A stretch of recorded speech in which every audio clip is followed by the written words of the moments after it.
So Mako, we obviously drew at home to Woking on Tuesday night. What were your thoughts on the game overall? Frustrated. It's a game we should be winning, no excuses. They've gone to 10 men after I think it's 15 minutes, and we go 1-0 up before half time. You expect us to kick on and win the game comfortably, if we're being honest with ourselves. But we didn't do it, and we paid the price. For you personally, obviously your goal takes you to 8 for the campaign. You must be pleased with the goal. Just talk us through the finish itself.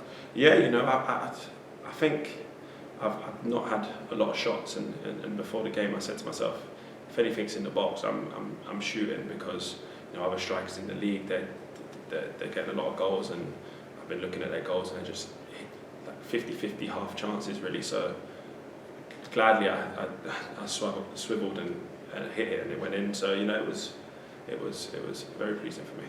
I know strikers often, you set yourselves targets throughout the season. Obviously, maybe not going to tell us yours, but does that sort of goal that maybe the keeper was maybe a little bit unsighted, it maybe doesn't always go in, but you see that hit the back of the net, just gives you a bit of an extra confidence boost? Yeah. Like I said, I need to shoot a lot more. And normally I would have probably set Rancy there, who was screaming for it, but I said, I need to score goals for the team, and I'm a striker in the box, and I need to shoot. And as I was falling over and seeing it trickle in, I see Josh and Callum was both next to it, so I'm glad none of them touched it. Probably still hear Rancy in your ear at that point. Yeah. It seems that yourself and Josh Walker in particular have some brilliant chemistry up top when you're playing together. How much easier does it make your job knowing he's there? And I know you guys get on very well off the pitch, which must also be a good benefit. Yeah, it's good, and it's not just Josh, it's Junior and Josh, it's me and Junior. It's good even in training when we rotate teams. It's good. We all know what each other's doing, and it's enjoyable, especially for me being a target man. I know there's been a few times now where I've just helped it on and put Junior and Josh one-on-one, basically. So it's good, and the relationships, like you said, off the field as well is very good between us. Yeah, good stuff. We now obviously look ahead to Saturday as we make the journey to Altrincham. It's a quick turnaround. What are you expecting from them? I remember the last game where we should have won, and we probably threw it away in the last 10 minutes, I think it was. So it's a game we need to go and win. It's as simple as that. We have to win. If we want to be serious about what we want to do, we have to win, and there can't be any excuses or cock-ups. We say about going from a Tuesday into a Saturday this week. It's then the same next week. We've got a Tuesday game at home to Maidenhead. How important is it to maybe string a couple of positive results together now? Yeah, we had a target to win 3 on the bounce. On Tuesday we've got the draw, so it's a point on the board, but albeit we know we should have got the 3. But respect to Woking, they worked hard and got the goal, so we have to just win the games that we got coming up, and it's as simple as that. Yeah, fingers crossed. On a bit of a downer, we've had a couple of pretty rough injuries recently. George Saunders, and then more recently on Tuesday, Matt Robinson, who suffered a concussion on Tuesday night. Have you spoken to them both recently, and if so, how are they getting on? Yeah, so I rang George the morning after.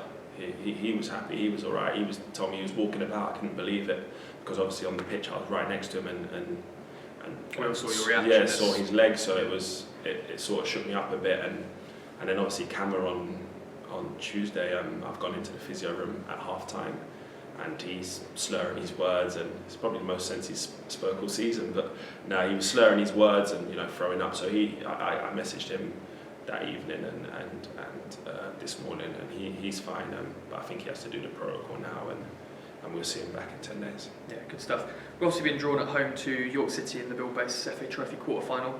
Tell us a bit about your experiences in the FA Trophy and how much you're looking forward to that one. Yeah, I've never really gotten past, especially to this this stage of the competition. It's always, it's normally the team put out a weaker team and you end up losing, or you get a tough draw and you end up losing that. But we're in it, and we're 2 games away from Wembley, and the squad, the club, the manager, everyone wants to win it. We're in it to win it, so it's a massive game. Nice to just have a quarter-final on the horizon, a home tie as well. Yeah, I think it's a big boost for us that it's at home. I think even Spennymoor away would have been a tough one. So when we get the team at our place, we're confident we can get a win.